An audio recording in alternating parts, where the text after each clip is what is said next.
काल विज्ञान भवनात होता तसा टेलिप्रॉम्प्टर इथे कुठेही नाही आहे.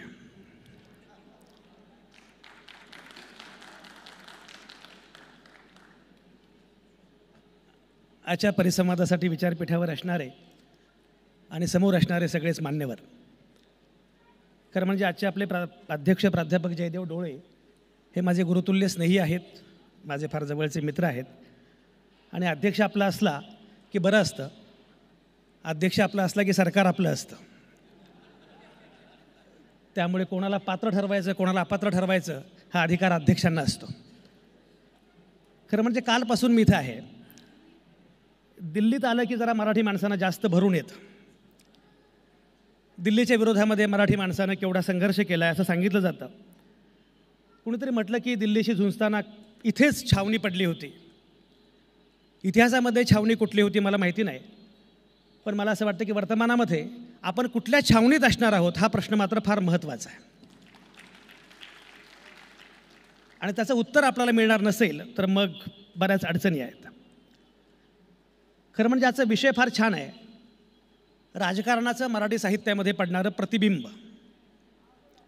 मला असं वाटतं की साहित्य संमेलनामध्ये राजकारणाचं जेवढं प्रतिबिंब पडतं तेवढं जर साहित्यामध्ये पडलं तर फार बरं होईल. पण मराठी साहित्यामध्ये राजकारणाचं प्रतिबिंब पडत नाही, उमटत नाही, हे खरं म्हणजे सांगितलं पाहिजे. आणि हे फार बरं झालं की समीर माझ्यापूर्वी बोलले. त्यामुळे जो मुद्दा मला पुढे घेऊन जायचा आहे त्याची सुरुवात सुतो वाच समीरनं फार चांगल्या पद्धतीने केलं आणि त्याच्या अनुषंगानंच मला प्रामुख्यानं पुढं जायचं आहे. संमेलनाचं उद्घाटन झालं, छान झालं, सगळं भव्य आणि सगळं छानच आहे. पण मला असं वाटतं की एकूण या निमित्तानं आपल्याला ज्या विषयाबद्दल बोलायचं आहे त्या विषयाबद्दल बोलणं फार आवश्यक आहे. समीरने त्याचा उल्लेख केला. हे खरं म्हणजे राजकारणाचं प्रतिबिंब आपल्याकडे उमटलं अशा प्रकारच्या कादंबऱ्या अगदीच नाहीत असं नाही. अगदी मला सहजपणे अलीकडच्या कालावधीमध्ये मनसमझावन ही संग्राम गायकवाडची कादंबरी मुद्दाम त्याचा उल्लेख केला पाहिजे. पण ज्या प्रकारे हिंदीमध्ये घडतं आहे आजूबाजूला, म्हणजे फॉर एक्झाम्पल गीतांजली श्री यांची रेतसमाधी नावाची कादंबरी, मग मला गंमत अशी वाटते की त्या बाईला बुकर मिळालं. पण आशियामध्ये नॉन इंग्लिश रायटरला बुकर मिळालं ही पहिली घटना. पण हिंदी लेखनासाठी हिंदी कादंबरीसाठी बुकर मिळाल्यानंतर त्यांचा उल्लेख कोणी केला नाही, मुख्यमंत्र्यांनी सन्मान केला नाही, सत्कार केला नाही. असे कोण सगळं वातावरण असताना मराठी साहित्याच्या अनुषंगाने काय चित्र आहे याचा उल्लेख मुद्दाम केला पाहिजे. आत्ता त्या संमेलनाच्या निमित्तानं मला जरा एक आठवण आली. आत्ताच्या संमेलनाच्या अध्यक्षा या सांगलीच्या आहेत, तारा भवाळकर. आणि सांगलीमध्ये एक साहित्य संमेलन झालं होतं.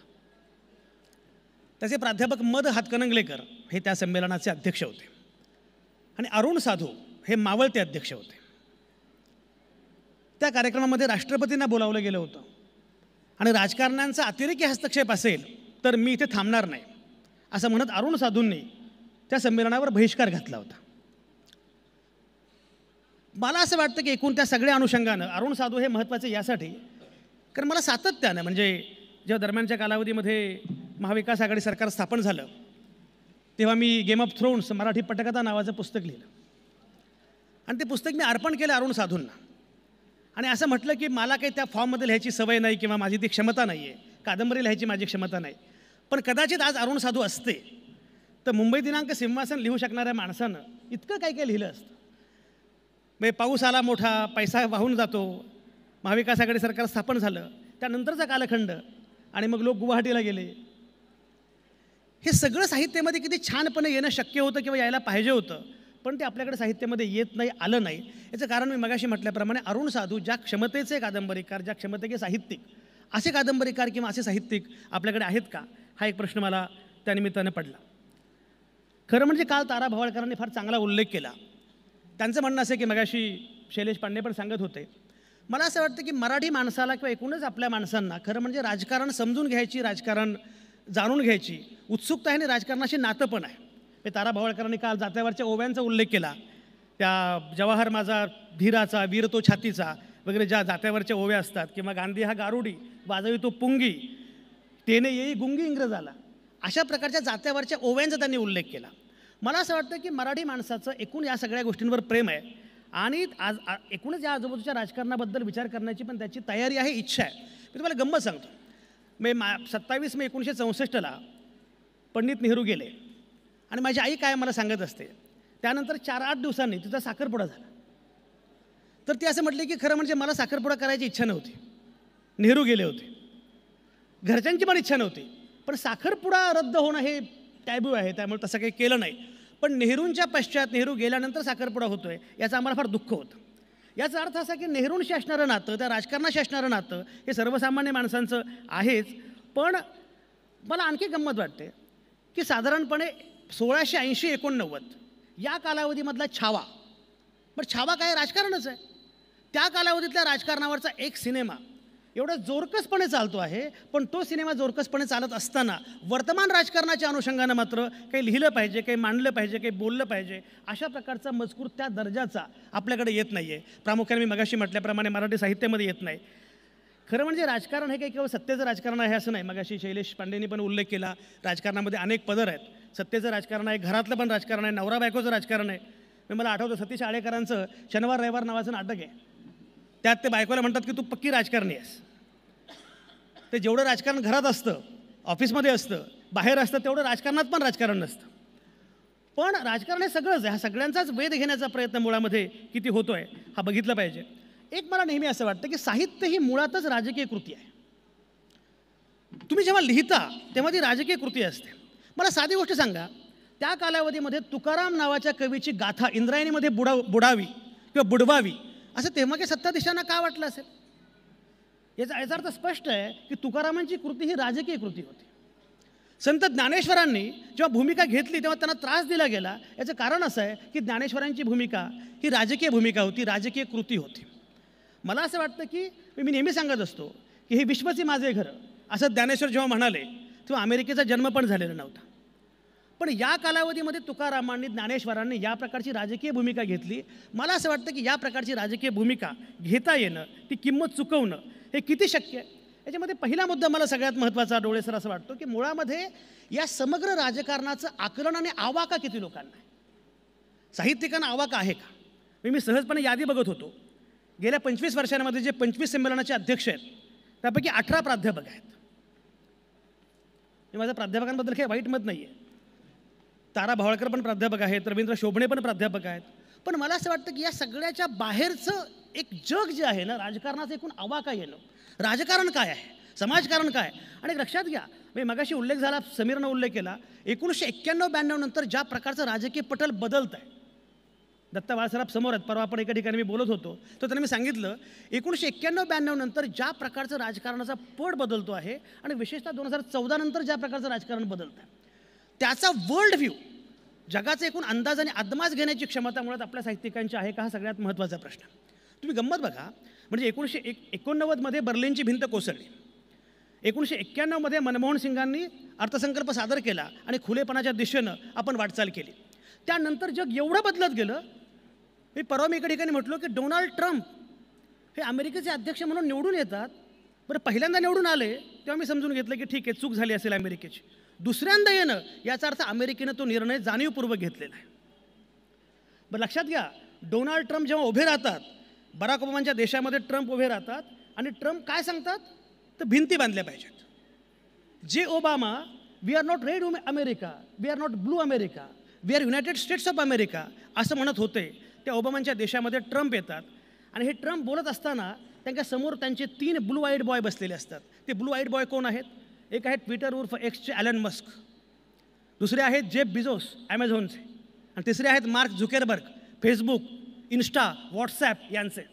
याचा अर्थ असा आहे की माध्यमांना सोबत घेऊन माध्यमं, उद्योग आणि राजकारण यांचं एक प्रचंड नेक्सस तयार झालेलं आहे. एक गंमत बघा, मी मगाशी उल्लेख केला ओबामांचा. जेव्हा बराक ओबामा अमेरिकेमध्ये अध्यक्ष होते तेव्हा आपल्याकडे डॉक्टर मनमोहन सिंग होते, चीनमध्ये हू जिंता होते, रशियामध्ये मेदवेदेव होते, दिमित्री मेदवेदेव. आता तिकडे ट्रम्प आहेत, जिनपिंग आहेत चीनमध्ये, पुतिन आहेत रशियामध्ये. आपल्याकडे कोण आहे मी सांगत नाही. पण मुद्दा असा की हे सगळे जे बदल होत आहेत, या सगळ्या बदलाचं साकल्यानं आकलन करून घेत ही मांडणी करणं आणि साहित्यामध्ये ते येणं, याच्यासाठी आपले लोक काय करतात हा मला मोठा प्रश्न पडतो. तुम्हाला सांगू का, एका साहित्य संमेलनात मी असं म्हटलं होतं, प्रमोद महाजन गेल्यानंतर, प्रमोद महाजन गेले अशी घटना समजा युरोप अमेरिकेत घडली असती तर युरोप अमेरिकेमध्ये किमान 5-10 कादंबऱ्या आणि 2-4 सिनेमे आले असते. आपल्या लोकांना मात्र तो आवा का नाही का, असा मला प्रश्न पडतो. सध्या बीडमध्ये जे घडतं आहे त्यात काय नाही आहे, एव्हरीथिंग इज देअर. म्हणजे साहित्याच्या परिप्रेक्ष्यामध्ये, साहित्याच्या कक्षेमध्ये सहजपणे यावं अशा प्रकारच्या अनेक गोष्टी बीडमध्ये घडत आहेत. पण तरीही बीडचं वास्तव काय आहे ते कादंबरीमध्ये यावं असं आपल्याला वाटत नाही. तुम्हाला सहज एक घटना सांगतो. कोरोनाच्या कालावधीमध्ये आपल्याकडचं औरंगाबादजवळ करमाड नावाचं गाव आहे. त्या करमाडजवळ एक अपघात झाला. 16 मजूर आपले स्थलांतरित सगळे मजूर जे आहेत ते मजूर आपल्या गावाकडे चाललेले होते आणि रेल्वे आले आणि त्या रेल्वेच्या खाली सगळे ते मृतदेह त्यांचे छिन्न विछिन्न झाले. 16 मृतदेह होते. तेव्हा मी एका दैनिकाचा संपादक होतो आणि मला लोकांनी विचारलं की याचा सर फोटो घ्यायचा का, कारण छिन्न विछिन्न मृतदेहाचे फोटो आपण घेऊ नयेत असं साधारणपणे म्हटलं जातं. म्हटलं हा फोटो आपण घेतला पाहिजे, वास्तव काय आहे हे पण लोकांना कळायला पाहिजे. तो फोटो आम्ही पूर्ण पानभर वापरला आणि त्यावर मी एक कॅप्शन लिहिली होती. ती कॅप्शन अशी होती, अजंठा वेरूळच्या परिसरात उद्या जेव्हा उत्खनन होईल तेव्हा सापडतील आक्रसलेले मृतदेह आणि त्यांच्या शेजारी सापडेल विखुरलेली भाकरी, तेव्हा विकास हीच त्या काळाची फेक न्यूज होती असा निष्कर्ष उद्याच्या पिढ्या काढतील. पण माझा मुद्दा असा आहे की तो प्रसंग घडल्यानंतर सुद्धा, ते सगळं चित्र पाहिल्यानंतर सुद्धा याचं किमान कथेमध्ये आलं पाहिजे, याची कादंबरीमध्ये काहीतरी आलं पाहिजे. म्हणजे भीड नावाचा सिनेमा आला पण कादंबरी मात्र आली नाही, कुठली कथा आली नाही. मला असं वाटतं की एवढं सगळं आपल्या भोवताली घडत असताना ते आपल्या कादंबरीमध्ये आलं पाहिजे, कथेमध्ये आलं पाहिजे, साहित्यामध्ये आलं पाहिजे. मी मुद्दाम जंत्री वाचून दाखवत नाही की आत्तापर्यंत कोणी कोणी काय काय केलं, अशी बरीच नावं आहेत, त्याबद्दल मी मुद्दाम बोलणार नाही. माझा मुद्दा असा आहे की हे सगळं साहित्यामध्ये येणं हे शक्य असताना सुद्धा का होत नाही. मला अनेकदा असं वाटतं की मुंबईत बॉम्बस्फोट होतो आणि पुस्तक लिहितो इंग्रजी लेखक आणि मग मराठी लेखक अनुवाद करतो आणि त्या भाषांतराचं मग छानपणे कार्यक्रम होतात, प्रकाशन समारंभ, की मला अनुवादासाठी 40 दिवस लागले. तुम्ही अनुवाद केला याबद्दल वाईट नाही की, पण अरे बॉम्बस्फोट मुंबईत झाला आहे, तू किमान त्या बॉम्बस्फोटावर लिहिलं पाहिजे नीटपणे. हे आपल्याकडे येत का नाही याचा विचार जरा फार गंभीरपणे केला पाहिजे. मी मगाशी म्हटल्याप्रमाणे 1992 नंतर ते आजताग आहेत. मला काही लोक असं म्हणतात की अभिव्यक्तीची गळचेपी होते. माझं उलटं मत आहे, जेव्हा अभिव्यक्तीची गळचेपी होते तेव्हा सर्जनशीलतेचे नवे मार्ग उलटपक्षी अधिक उपलब्ध होतात. इराणी सिनेमा बघा, श्रीमंत माने इराणी सिनेमा पीफमध्ये आम्ही परवा, काय इराणी पिक्चर आहेत. बरं ती माणसांना इराणमध्ये राहायची परवानगी नाही आहे, बाहेर राहतात ते, पण इराणमध्ये आणि कशामुळे लिहिलं, कारण इराणमध्ये बोलायची परवानगी नाही आहे. उलटपक्षी जेव्हा अभिव्यक्तीच्या वाटा बंद होतात, अरे दुसरं आपल्याला करायचं काय आयुष्यामध्ये, माणूस हा अभिव्यक्तीसाठीच जन्माला आलेला आहे. ज्या कालावधीमध्ये काहीच नव्हतं तेव्हा अभिव्यक्त करण्यासाठी त्याने शिल्प केली, गुहेमध्ये शिरून 6-6 महिने काम केलं अभिव्यक्तीसाठी. एवढं सगळं असून सुद्धा आपण अभिव्यक्त होत नाही, एक्सप्रेस होत नाही. हा सगळा कालखंड जो आहे तो आपण कवेत घेण्याचा प्रयत्न का करत नाही, हा मला सगळ्यात महत्त्वाचा प्रश्न. खरं म्हणजे तुम्हाला सांगू का, म्हणजे मगाशी सुप्रिया पुढे बसलेल्या आहेत आणि फार गोड आणि लोभस चित्र आहे की त्या काही पाहुण्या नाही आहेत पण त्या शांतपणे बसलेल्या आहेत. खरं म्हणजे अशी वेळ आली पाहिजे की सुप्रिया पुढे बसलेले आहेत याचा उल्लेख पण करण्याची गरज पडू नये, इतकं ते नॅचरल झालं पाहिजे. पण हा उल्लेख केला पाहिजे याचं कारण असं आहे की चित्र असं नाही आहे.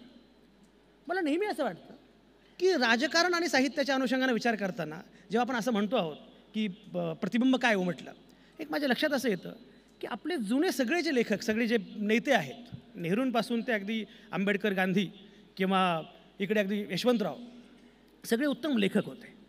मी तुम्हाला मजा सांगतो, मध्यंतरी उजनी धरण आहे, तर आमच्या काही मित्रांनी उजनी धरणावर आम्हाला जेवायला बोलावलं. तर उजनी धरणावर गेलो आम्ही. तिथे गेल्यावर उजनी धरण जेव्हा सुरू झालं, उजनी धरणाचं काम जेव्हा सुरू झालं, तेव्हा यशवंतराव चव्हाणांचं गाजलेलं भाषण तिथे आहे. ते भाषण असं आहे, यशवंतराव असं म्हणतात की बा विठ्ठला, तू की चंद्रभागा मी अडवतोय, पण एक लक्षात घे, तू की चंद्रभागा मी अडवतोय, पण चंद्रभागा अडवल्यामुळे चंद्रभागेच्या परिसरातल्या शेतकऱ्यांच्या घरामध्ये काहीतरी त्यांच्या ताटामध्ये अन्न येणार आहे. त्या भाषण मी वाचत होतो, मला वाटलं ही कविताच आहे. या प्रकारची संवेदनशीलता जेव्हा राजकीय नेत्यांमध्ये पण असते, मला असं वाटतं की हा या दोन्ही अर्थाने याचा विचार करण्याची फार आवश्यकता आहे. मी मगाशी म्हटल्याप्रमाणे आजचा काळ असा आहे की भारताच्याच काय, महाराष्ट्राच्या पण राजकारणामध्ये कमालीचं हॅपनिंग आहे. म्हणजे एक काळ असा होता की उत्तर प्रदेश किंवा बिहारचे पत्रकार आम्हाला म्हणायचे, तुमच्या राजकारणात काही घडतच नाही, हमारे यहाँ देखो कितना हॅपनिंग आहे. आता ते आम्हाला असं म्हणतात की आता जरा जास्तच हॅपनिंग झालं, आता बस झालं. मी मगाशी म्हटल्याप्रमाणे एवढ्या प्रकारचं हॅपनिंग महाराष्ट्राच्या राजकारणामध्ये आहे, पण हे हॅपनिंग होत असतानासुद्धा ते आपल्याकडे उमटत नाही, याची मला फार चिंता वाटते.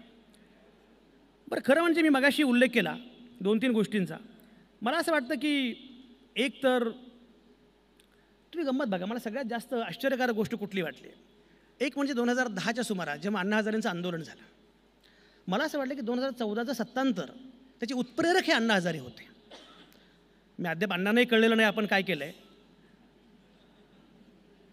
पण मला असं वाटतं की ते सगळं घडत असताना ते आंदोलन आणि पुढचा सगळा याचा अदमास किंवा याचा काही परिचय किंवा याचं काही हे करण्याचा प्रयत्न, आकलन करून घेण्याचा प्रयत्न मराठी लेखकांनी केला का, मराठी कादंबरीकारांनी केला का, मराठी साहित्यानं केलं का? एवढं सगळं घडत असताना हे मराठी साहित्यामध्ये, मराठी कादंबरीमध्ये, मराठी लेखनामध्ये येत का नाही, हा सगळ्यात महत्त्वाचा प्रश्न आहे. म्हणजे आता मी सहज उल्लेख करतो काही कादंबऱ्यांचा. मी रणांगण मी सहजपणे वाचत होतो. ठीक आहे, माझी फार आवडती कादंबरी नाही, पण विश्राम बेडेकरांनी दुसऱ्या महायुद्धाच्या नेपथ्य रचनेच्या अनुषंगानं एक प्रेम प्रकरण दाखवलं, एक प्रेमकथा दाखवली. मला असं वाटतं की ठीक आहे, तुम्ही अगदी त्या प्रसंगांवर लिहा असं नाही, पण नेपथ्य म्हणून सुद्धा या गोष्टी आपल्या साहित्यामध्ये येऊ नयेत, हे मला फार आश्चर्यकारक वाटतं. आणि जे येतं ते अगदी अपवादात्मक आहे की ते अपवादानं नियमच सिद्ध करावा अशा प्रकारचं आहे.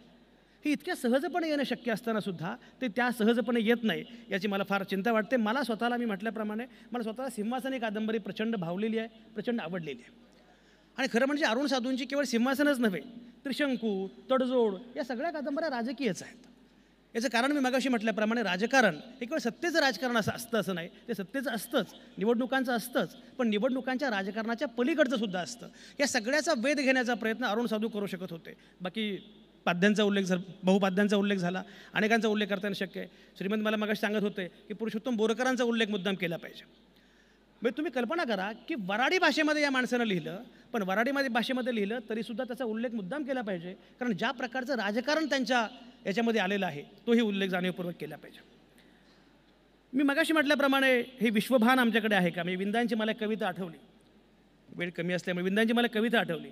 ती कविता अशी आहे, असं म्हणतात की रशियामध्ये मोठा तुरुंग आहे, असं म्हणतात की रशियामध्ये मोठा तुरुंग आहे आणि त्या तुरुंगाला गजच नाही आहेत, तर ते गज बसवावेत अशी मागणी तिथल्या बंदिवानांनी सरकारकडे केलेली आहे. मला असं वाटतं की आजचं आपलं साहित्य हे तुरुंग फोडण्यापेक्षा सुद्धा आहे त्या तुरुंगाला गज बसवण्यासाठीचं काम करतं की काय, अशी मला भीती वाटते.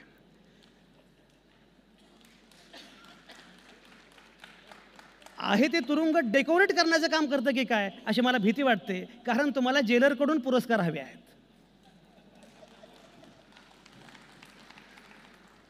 आणि जर जेलरकडून पुरस्कार हवे असतील तर तुरुंगाला गज बसवण्याची भाषा करावीच लागेल. आणि मग अशा वेळी जनतेच्या पोटामध्ये आग आहे, आग आहे, जनतेच्या डोळ्यामध्ये शंकराचा राग आहे, असं कोण म्हणणार? दोन्ही कविता विंदांच्याच आहेत, पण मला असं वाटतं की एकूणच या सगळ्या अनुषंगानं फार नीटपणे विचार केला पाहिजे. काही कवींनी पण फार चांगलं काम केलं आहे. नामदेव ढसाळांचा उल्लेख जाणीवपूर्वक केला पाहिजे. पण हे बघा, नामदेव ढसाळ जेव्हा लिहू लागले तेव्हा गदिमांची काय प्रतिक्रिया होती? मी मगाशी रामायण महाभारताचा उल्लेख झाला, रामायणाचा उल्लेख झाला, गदिमा म्हणजे आधुनिक वाल्मिकी, गीत रामायण वगैरे. पण नामदेव ढसाळ आल्यानंतर गदिमा असं म्हणाले होते, रसाळ नामदेवाचा काळ संपला आणि ढसाळ नामदेवाचा काळ सुरू झाला. ते वाईट अर्थानं होतं, उपहासात्मक होतं, पण मला असं वाटतं की ढसाळ हा फार महत्त्वाचा कवी होता. अशा अनेक कवींनी, सुरेश भटांनी सुद्धा, मी सुरेश भटांचं मला काय वाटतं, काय लिहिलं म्हणजे तुम्हाला मजा सांगतो. छगन भुजबळ जेव्हा सोडून गेले, म्हणजे अगोदर ते पुन्हा गेले, हा मुद्दा वेगळा, आता पुन्हाही जातील अशी पण शक्यता आहे, तसं उद्या. पण छगन भुजबळ जेव्हा शिवसेना सोडून गेले तेव्हा सुरेश भटांची गझल होती, अरे हिंदू हृदय सम्राटा तो छगन करी तुझं टाटा. जे वारसदार फुल्यांचे, जे शिलेदार बाबांचे, त्यांना प्यारा हा तमाशा, काट्याने निघतो काटा, अरे हिंदू हृदय सम्राटा तो छगन करी तुझं टाटा. माझा मुद्दा असा की असं थेटपणे लिहिलं पाहिजे किंवा हा मुद्दा वेगळा, पण सुरेश भटांनी सुद्धा एक नीटपणे भूमिका घेतली. ज्या प्रकारची भूमिका घेऊन लेखन करणं, विजय तेंडुलकरांनी भूमिका घेतली. मला 3 गोष्टी फार महत्त्वाच्या वाटतात, मी मगाशी म्हटल्याप्रमाणे.